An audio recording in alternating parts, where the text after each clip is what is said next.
सूरज की पहली किरणें धूल भरी खिड़की से छनकर अर्जुन के चेहरे पर पड़ी। उसने एक अनजान कमरे में आंखें खोली, एक ऐसी जगह जहां कल का कोई नामो निशान नहीं था। वह कौन था, वह कहां था? जैसे ही वह उठा, उसका दिल तेजी से धड़कने लगा। कमरा खाली, बेनाम था, एक खालीपन की जेल। उसने अपने हाथों को देखा, जो उसकी बाहों से जुड़े अजनबी लग रहे थे। घबराकर उसने अपने पैर बिस्तर से नीचे किए और ठंडी जमीन पर रखे। एक सिहरन उसकी रीढ़ में दौड़ गई, सिर्फ ठंड से नहीं, बल्कि अनजाने से। उसकी आंखें किसी सहारे को तलाश रही थी। कुर्सी पर कपड़े, मेज पर वॉलेट। उसने वॉलेट खोला। आईडी पर अर्जुन लिखा था। यह नाम उसे पराया लगा। दीवारें नोट्स से ढकी थी, काले मार्कर से लिखा था, तुम्हारा नाम अर्जुन है, तुम हर दिन अपनी याददाश्त खो देते हो, नोट्स पर भरोसा करो, किसी से बात मत करो, अंदर ही रहो। ये शब्द एक जीवन रेखा भी थे और एक पिंजरा भी। एक और नोट, वे देख रहे हैं, कातिल अभी भी बाहर है, तुम सुरक्षित नहीं हो। उसके माथे पर ठंडा पसीना फूट पड़ा। एक कातिल, वो एक कहानी का किरदार था जो पहले ही शुरू हो चुकी थी, लेकिन उसे शुरुआती चैप्टर्स याद नहीं थे। वह फंसा हुआ था, सिर्फ इस कमरे में नहीं, बल्कि अपने ही टूटे हुए दिमाग की जेल में। हर सुबह एक नई दुनिया में उसका पुनर्जन्म होता था, जिसे उसने बनाया नहीं था और याद भी नहीं रख सकता था। ये चक्र डरावना था, उसके अपने दिमाग द्वारा खेला गया एक क्रूर मजाक। नोट्स ने उसे जीने का एक ढांचा दिया, लेकिन उसे डर से भर दिया। ये नोट्स किसने लिखे थे? किस तरह की जिंदगी में ऐसे सख्त पैरानॉइड निर्देशों की जरूरत पड़ती है? अर्जुन ने दीवारों को घूर कर देखा, यह समझते हुए कि वह कैदी भी था और जेलर भी। सायरन की आवाज से सुबह की शांति भंग हो गई। अर्जुन खिड़की की ओर भागा, ब्लाइंड से झांकते हुए। नीचे पुलिस की गाड़ियां और चमकती लाइटें गली को घेरे हुए थीं। पड़ोसी इकट्ठा थे, चेहरे डर से कसे हुए थे। कुछ भयानक हुआ था। फिर से चिंता उसके पेट में मरोड़ रही थी। नोट्स ने उसे चेतावनी दी थी, अंदर रहो, संपर्क से बचो। लेकिन नीचे का नजारा उसे अपनी ओर खींच रहा था। एक सफेद चादर ने गली में एक शव को ढका हुआ था। खतरा असली था, सिर्फ पागलपन नहीं। उसने नोट्स देखे, एक और, पिछली रात, किराने की दुकान वाला आदमी। वे तुम पर शक करेंगे, तुम यहां थे। दरवाजा बंद था। संदेश आश्वासन और आतंक दोनों था। वे उस पर शक क्यों करेंगे? कल का अर्जुन क्या जानता था? वह कमरे में टहलने लगा, एक पिंजरे में बंद जानवर की तरह। सायरन उसके कन्फाइनमेंट का मजाक उड़ा रहे थे। बाहर की दुनिया खतरनाक थी, अंदर उसका दिमाग खाली था। हर नया दिन एक नया शव लेकर आता था और आतंक की एक नई लहर। इंस्पेक्टर अश्विन राव अपनी कार से बाहर निकले, खून की गंध से भरी गली का मुआयना करते हुए। वह शांत, ऑब्जर्वेंट थे, एक ऐसे आदमी जो खामोशी को बोलने देते थे। उनके जूनियर शर्मा पास आए। विक्टिम रमेश है, किराने की दुकान का मालिक, एक ही चाकू का घाव, पिछले दो की तरह ही। अश्विन शव के पास झुके, संघर्ष की कमी पर ध्यान देते हुए। कातिल एफिशिएंट है या विक्टिम उसे जानता था? उन्होंने आवासीय इमारत की ओर देखा। कोई गवाह? शर्मा ने सिर हिलाया। किसी ने कुछ नहीं देखा। वही पैटर्न, हमें सुबह शव मिलता है। अश्विन की नजर एक खिड़की पर टिकी थी जिसके ब्लाइंड्स खुले थे। वहां कौन रहता है? Flat 3B।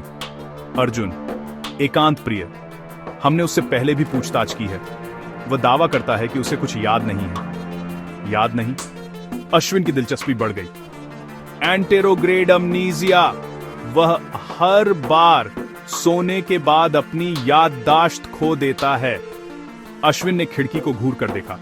एक अमनीजियाक हत्याओं की एक श्रृंखला के बगल में रहता है। यह बहुत ज्यादा कोइंसिडेंस है। ज्यादातर लोग उसे डिसमिस कर देते, लेकिन अश्विन को एक परफेक्ट कवर दिखा, एक खाली पन्ना। मैं उससे बात करना चाहता हूं, अश्विन ने कहा। चलो मिस्टर अर्जुन से मिलते हैं। इंस्पेक्टर की इंस्टिंक्ट्स ने उन्हें बताया, यह कोई ऑर्डिनरी सस्पेक्ट नहीं था। परफेक्ट एलिबाई, परफेक्ट डिस्गाइज हो सकता है। अश्विन ने खुद को एक ऐसे आदमी से मिलने के लिए तैयार किया जो शायद अपने खुद के सीक्रेट्स भी नहीं जानता था। जांच एक नया मोड़ लेने वाली थी। कातिल सबके सामने छिपा हो सकता था। अश्विन के गट ने उन्हें बताया, अर्जुन ही कुंजी था। वह पता लगाएंगे कि नोट्स के पीछे का आदमी क्या छिपा रहा था। शिकार सच में शुरू हो गया था। फ्लैट 3B का दरवाजा थोड़ा सा खुला। डरी हुई आंखें बाहर झांक रही थीं। पुलिस, अश्विन ने घोषणा की। बैज ऊपर उठाते हुए, हमें आपसे कुछ सवाल पूछने हैं अर्जुन। अर्जुन ने उन्हें अंदर आने दिया। उसके हाव भाव स्टिफ और अनसर्टन थे। कमरा एक टूटे हुए दिमाग के लिए एक मैनुअल था। दीवारें नोट्स, तीरों, डायग्राम्स से ढकी थीं। अश्विन ने पढ़ा, मेरा नाम अर्जुन है, मुझे अमनीजिया है, कातिल अभी भी बाहर है, वे तुम्हें दोषी ठहराएंगे। वह अर्जुन की ओर मुड़ा। तुम ये अपने लिए लिखते हो? अर्जुन ने सिर हिलाया। ये सब मुझे पता है। शर्मा को एक नोटबुक मिली। सर देखिए, एक डायरी। अश्विन ने पन्ने पलटे। Meticulous entries. हर दिन एक हत्या, हर दिन एक एलिबी। मैं पूरी रात अंदर था, दरवाजा बंद था, मैं निर्दोष हूं। ये एंट्रीज एक स्क्रिप्ट थी, खुद के लिए लिखा गया एक बचाव। डिटेल चौंकाने वाला था। नोट्स सिर्फ रिमाइंडर्स नहीं थे, वे एक नैरेटिव थे। अश्विन को एक सिहरन हुई। क्या यह सर्वाइवल था या एक मेटिकुलस डिफेंस? पीड़ित और मैनिपुलेटर के बीच की रेखा धुंधली हो गई। इंस्पेक्टर ने महसूस किया, अर्जुन का सबसे बड़ा हथियार उसकी अपनी इग्नोरेंस थी। नोट्स उसे हर सुबह उसकी इनोसेंस का विश्वास दिलाते थे, लेकिन वह खुद को किससे बचा रहा था? दूसरों से या खुद से? अश्विन ने एक ऐसे आदमी को देखा जो डरा हुआ भी था और डरावना भी। सच दीवारों पर स्याही में दफन था। जांच अब एक साइकोलॉजिकल पजल बन गई थी। अश्विन को स्क्रिप्ट को तोड़ना था। अश्विन एक हफ्ते तक रोज अर्जुन से मिलने जाते थे। हर सुबह वही रूटीन, नॉक, इंट्रोड्यूस, फुसफुसाहटों और स्याही के कमरे में प्रवेश करना। अर्जुन एक खाली स्लेट, नोट्स को अपनी एकमात्र सच्चाई बताता था। उसने अश्विन को डायरी दिखाई जिसमें उसकी इनोसेंस का विस्तृत वर्णन था। परफॉर्मेंस फ्लॉलेस थी, क्योंकि यह एक परफॉर्मेंस नहीं थी। अश्विन ने सटल चेंजेस देखे। हर हत्या के बाद नए नोट्स दिखाई देते थे, ज्यादा स्पेसिफिक, ज्यादा डिफेंसिव। ताला नया है, मैंने इसे चेक किया, कोई अंदर या बाहर नहीं जा सकता था। मैंने सुबह 2 बजे एक आवाज सुनी। मैं देखने से बहुत डर गया था। ये रिमाइंडर्स नहीं थे, ये आर्ग्यूमेंट्स थे। कातिल मेथोडिकल था, अपने भविष्य के सेल्फ के लिए परफेक्ट एलिबाई तैयार कर रहा था। वह अपराधी भी था और गवाह भी, एमनीजिया को अपनी ढाल के रूप में इस्तेमाल कर रहा था। हर सुबह अर्जुन ने सिंसियर कन्विक्शन के साथ सबूत पेश किए। कातिल ने अपना खुद का अपराध मिटा दिया, सिर्फ निर्दोष आदमी को पीछे छोड़ दिया। अश्विन ने महसूस किया, नोट्स ब्रेड क्रम्स थे, लेकिन निशान एक घेरे में घूम रहा था। अश्विन अपने दफ्तर में बैठे थे। केस फाइलें फैली हुई थीं, पीड़ितों के चेहरे ऊपर घूर रहे थे। सभी का अर्जुन की बिल्डिंग से कोई ना कोई कनेक्शन था। आधिकारिक थ्योरी, एक सीरियल किलर पड़ोस में घूम रहा था, लेकिन यह गलत लग रहा था। सभी सबूत अर्जुन की ओर इशारा कर रहे थे। एक आदमी जिसकी याददाश्त नहीं थी, वह फ्लॉलेस मर्डर्स की योजना कैसे बना सकता था? उसका एलिबाई बहुत परफेक्ट था। अश्विन ने नोट्स पर ध्यान केंद्रित किया, दीवारों की रोजाना तस्वीरें खींचते हुए। नोट्स इवॉल्व हुए, सिंपल रिमाइंडर्स से लेकर कॉम्प्लेक्स डिफेंसिव आर्ग्यूमेंट्स तक। पुलिस चाकू के बारे में पूछेगी, वह गायब है, मुझे नहीं पता वह कहां है। नोट्स ने उन सवालों के पहले से ही जवाब दे दिए थे जो अश्विन ने पूछे भी नहीं थे।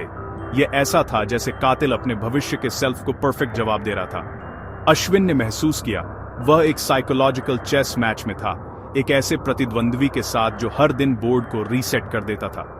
कातिल सिर्फ पुलिस से नहीं छिप रहा था, वह खुद से छिप रहा था। नोट्स उसकी ढाल थे, 2 युद्धरत पहचानों के बीच एक फायरवॉल। ब्रेक थ्रू सड़क के पार के सिक्योरिटी फुटेज से आया। हफ्तों तक अश्विन की टीम को कुछ नहीं मिला, जब तक उसने हत्याओं के बाद के घंटों को नहीं देखा। ग्रेनी फुटेज में अर्जुन की खिड़की में सुबह लगभग 4 बजे सूरज उगने से पहले एक लाइट जली। वह 30 मिनट तक जली रही, फिर बुझ गई। एक आदमी जो कथित तौर पर सो रहा था, वह अपनी लाइट क्यों जलाएगा? अश्विन ने पिछली हत्याओं के फुटेज की जांच की। वही पैटर्न, यह मिसिंग पीस था। कातिल अर्जुन अपराध से लौटा, यादें ताजा थीं। शांति में उसने सबूत धोए, फिर नए नोट्स लिखे, डायरी अपडेट की, इनोसेंस के बीज बोए। उसने आत्म धोखे का एक रिचुअल किया, उस वास्तविकता को क्यूरेटेड किया जिसे उसका अमनीजियाक सेल्फ विरासत में पाएगा। उसने उस शोर के बारे में लिखा जो उसने सुना, वह डर जो उसने महसूस किया, अपने खुद के कन्फाइनमेंट की निश्चितता। वह अपनी खुद की जेल और एलिबाई का आर्किटेक्ट था। एक बार जब नोट्स लिखे गए तो वह सो गया। और कातिल गायब हो गया, सिर्फ निर्दोष अर्जुन को छोड़कर। चक्र पूरा हो गया था। परफेक्ट क्राइम सबके सामने छिपा हुआ था। अश्विन जानते थे कि तथ्य अर्जुन को नहीं तोड़ेंगे। उसकी इनोसेंस में उसका विश्वास एब्सोल्यूट था। उसे चक्र को तोड़ना था। उस शाम अश्विन ने अर्जुन के कमरे में एक फुल लेंथ मिरर लगाया, जिसे एक काले कपड़े से ढका हुआ था। अगली सुबह अश्विन वहीं थे जब अर्जुन उठा। वही फेमिलियर रूटीन, कंफ्यूजन, डर, नोट्स पढ़ना। अर्जुन, अश्विन ने धीरे से कहा। अर्जुन उछल पड़ा। डर और बढ़ गया। तुम कौन हो? नोट्स कहते हैं कि किसी से बात मत करो।